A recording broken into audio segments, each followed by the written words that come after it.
राधे राधे दोस्तों, मैं राधा वल्लभ मिश्रा आपका हमारे चैनल एस्ट्रो प्रॉफिट में बहुत बहुत अभिवादन करता हूं।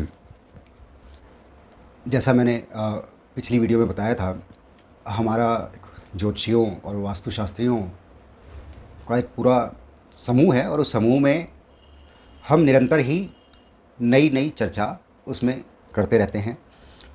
तो आज जो प्रश्न आया वो बहुत ही उत्तम प्रश्न है। आज उन्होंने पूछा ब्रह्म स्थान, और सभी वास्तुशास्त्रियों ने ब्रह्म स्थान पर अपने अपने विचार प्रस्तुत किए।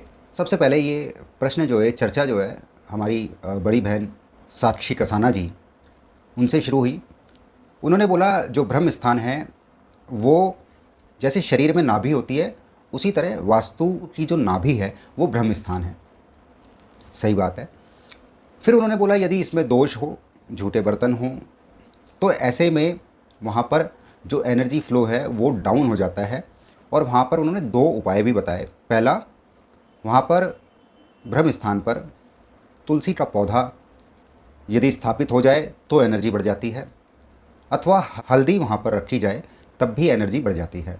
और भी वास्तुशास्त्रियों ने इस विषय पे बताया, परंतु उनके भी जो मत है वो बीच बीच में मैं इस वीडियो में आपको बताता रहूँगा। पर ये मेरा प्रिय विषय है वास्तु में ब्रह्म स्थान। ये ऐसा विषय है, इस विषय पे मैं दिन, 2 दिन, 4 दिन, 10 दिन, 15 दिन, 20 दिन, महीना भी बोला जा सकता है। तो ब्रह्म स्थान जो है वो वास्तु की ऊर्जा की शुरुआत है। पहले हम इसे समझ लें।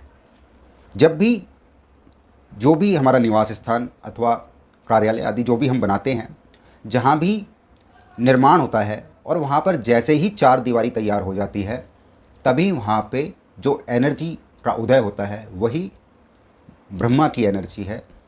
और उसका जो सेंटर पॉइंट है, यदि हम जो भी हमारा भूखंड है, यदि उसे हम बराबर 9 हिस्सों में बांट दें, तो मध्य में जो हिस्सा आता है, 1/3 हिस्सा, वही ब्रह्म स्थान होता है। अब इसे थोड़ा और समझते हैं। ब्रह्म स्थान से जो ऊर्जा प्राप्त होती है वही ऊर्जा समस्त 45 देवताओं को प्राप्त होती है। तो ये बहुत महत्वपूर्ण स्थान है। अभी जैसे इसमें साक्षी कासना जी ने बोला झूठे बर्तन नहीं होने चाहिए।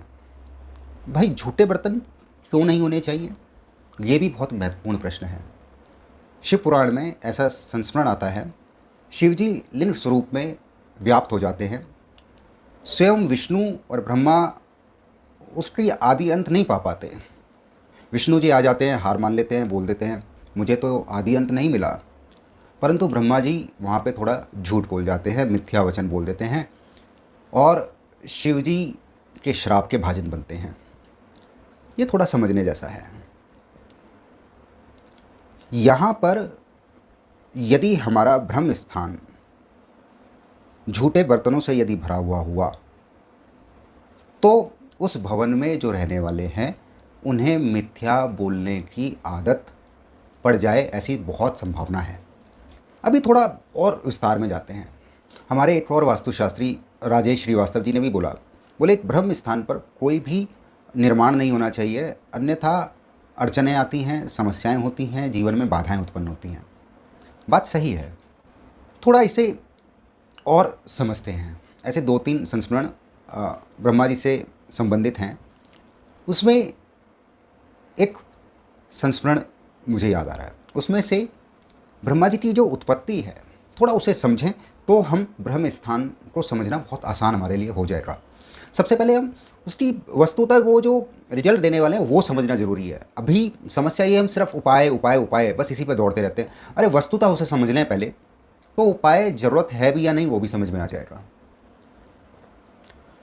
तो ब्रह्मा जी की उत्पत्ति, पहली स्टोरी। हमारे यहाँ हिरण्यगर्भ की बड़ी चर्चा है।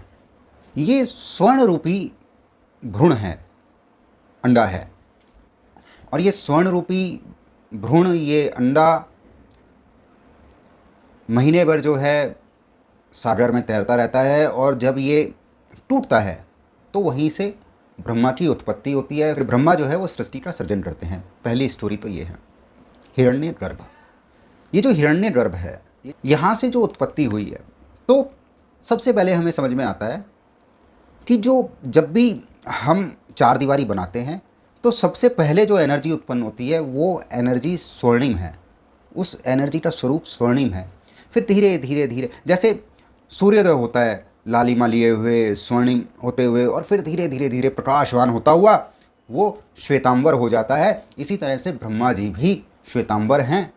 ये जैन धर्म में जो श्वेतांबर दिगंबर होते हैं वो नहीं, श्वेतांबर अर्थात जो सफ़ेद वस्त्र पहनते हैं। तो हमारे तो ब्रह्मा जी को श्वेतांबर भी बोला जाता है, ब्रह्मा जी चतुर्भुज भी बोला जाता है उन्हें, तो प्रजापति भी उन्हें बोला जाता है। तो ये जो ब्रह्मा का स्वरूप है, ये जो उत्पत्ति, पहली स्टोरी तो यहाँ हमें प्राप्त होती है। दूसरी स्टोरी और प्राप्त होती है वो श्रीमद् भागवत महापुराण में। बोले विष्णु जी की नाभि से जो कमल उत्पन्न हुआ है वहीं से ब्रह्मा जी की उत्पत्ति हुई है। यहाँ बहुत इंपॉर्टेंट बात यदि आप समझ पाए तो आप वस्तुतः जो मैं बोलना चाह रहा हूँ वो समझ पाएंगे। जब भी जीवन में आप वास्तु के लिए जाएं और वहाँ पर यदि संतान संबंधित समस्या है, वहाँ पर संतान नहीं हो रही है, तो उसमें आप समझ लीजिए ब्रह्म स्थान भी दोषपूर्ण है। ब्रह्म स्थान से ही सृजन होता है। यदि ब्रह्म स्थान में दोष है, आप और जितना भी वास्तु सुधार लें फल नहीं मिलने वाला। आप जितनी भी मूर्तियाँ, जितनी भी स्टैचूज़, जितनी भी चीज़ें आप वहाँ पे लगवा दीजिए, फल नहीं मिलना, क्योंकि ब्रह्म स्थान से तो सृजन होना है। यदि वहाँ पर ही प्रॉब्लम है, वहाँ पर ही बीम है, वहाँ पर ही पिलर है, वहाँ पर ही दीवार है, वहाँ पर ही भारीपन है, तो समझिए वो फल नहीं मिलने वाला। तो हमें इस तरह से पूरा ब्रह्म स्थान की ऊर्जाओं को समझना है। इस विषय पर बहुत लंबी चर्चा संभव है। आज की वीडियो को यहाँ पर ही विराम दूँ। उससे पूर्व वास्तु आचार्य साधना अग्रवाल जी ने भी बहुत अच्छी इस पर विस्तृत चर्चा की। उन्होंने भी बताया किस तरह से एनर्जी मैनिफेस्ट होती है। ब्रह्मा जी के जो चतुर्मुख हैं उसमें जो उत्तर में है वो बुधर है, पूर्व में आर्यमा है, दक्षिण में विवस्वान है तथा पश्चिम में मित्र हैं। और उन्होंने भी बताया यदि वास्तु संबंधित ब्रह्म स्थान में यदि दोष हो तो वहाँ पर सुपारी, ताजे फूल, विंड चाइम्स आदि यूज़ में लिया जाए तो वहाँ पर पॉजिटिव एनर्जी एनहांस होती है। मैं भी यहाँ पर और बहुत सारी बातें ब्रह्म स्थान से संबंधित आने वाले वीडियोज़ में बताने वाला हूँ। आज बस थोड़ी सी प्यास जतानी थी। आज इस वीडियो को यहाँ पर ही हम विराम देते हैं। ब्रह्म स्थान पर बहुत विस्तृत चर्चा संभव है और सही मायने में यदि ब्रह्म स्थान सही से मैनेज हो जाए तो बहुत सारी वास्तु की समस्याएं मैनेज होना संभव है। इस विषय पे बहुत विस्तृत चर्चा हम आने वाले वीडियोज़ में करने वाले हैं। आप हमारे साथ बने रहिए। बहुत जल्दी नई वीडियो में फिर से नए विषय के साथ उपस्थित होंगे। तब तक के लिए राधे राधे।